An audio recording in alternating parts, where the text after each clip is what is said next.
that tends to be the best way for those companies to operate. It's the most efficient, most profitable way. But profit motive is only one motive. There's also an alternative path. This is the second option, which is that it can become something that's social. It's not necessarily designed, optimized for profit, but instead it's something that's optimized for communication, the sharing and transmission of ideas.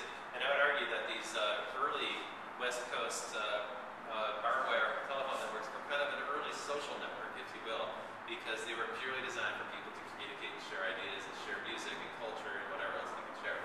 So it's kind of a neat starting point, I think. My observation then is that all media are social media. I'm the host of a show called This Week in Social Media, and I apply that every single week to a different subject. This past week we were talking about Occupy Wall Street, which is a big movement now that's happening not just in New York City, but it's spreading across the country now to 50 different cities. And it's very much organized through social media. So this is not limited to television, it's not limited to radio. Social media is beginning to pervade even social and political discourse. Now, you're probably feeling like this. I certainly am. You're feeling the sense of information overload in your lives, where you go to your inbox and there's not one, there's 35 unread messages, and then you have your voicemail. Mine's full. You have 40 unheard voicemail messages. And then you look at your text and you've got 28 new text messages and so on. All these different ways to get information, and it kind of feels like a sense of overwhelm. So we have access to more media technology than ever before. And it's part of the thing that's driving this. 15 years ago, when I was working at Sony, this is what a typical household had. The typical household had a television set that was analog. They had a set-top box that was connected to it, but that was also analog. It just did one thing. It decoded the cable system signal so that you could watch TV. The landline telephone, it only did one thing. It connected to the phone network. You could talk to people.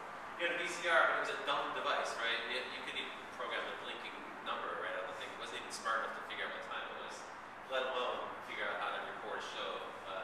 And you had game mounts that were pretty interesting, right? Some people had 16-bit machines, but the 24-bit game up, the PlayStation 1 came out at that time, right? And you had a camera, and you had a stereo, and so forth. But the main thing here is these devices were analog, which means they did one thing really well. And then secondly, they weren't connected to the network. Now here's your typical household today. And this is no exaggeration. Look at this. In just 15 years, we now have all digital devices, right? So we have digital television sets, and digital computers, and digital cameras, and so forth.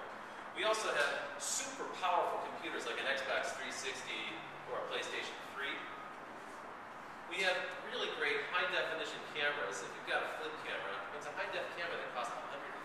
So these things are also incredibly cheap. That's one of the reasons why they've been able to spread around so fast. And you got this incredibly powerful cell phone as well now. It's like a miniature computer in your pocket. I'll talk more about that later.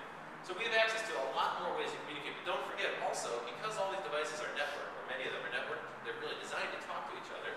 And there's a whole layer of protocols that you don't see. Not just HTTP, but all the other protocols that allow us to communicate. There's a zillion ways to send messages now. So you're not limited to voice and television, voice telephony and television, and maybe writing or sending an email. Now you have all kinds of other ways to communicate. Facebook, chat, Twitter. You've got these entirely these things that didn't exist a few years ago, and now they're kind of common. So we actually have many, many, many more ways to communicate than just what's here. So we communicate more than ever in history. As a species, we are all communicating more because we've got access to all this technology. A couple of examples. This is research from Market Tools.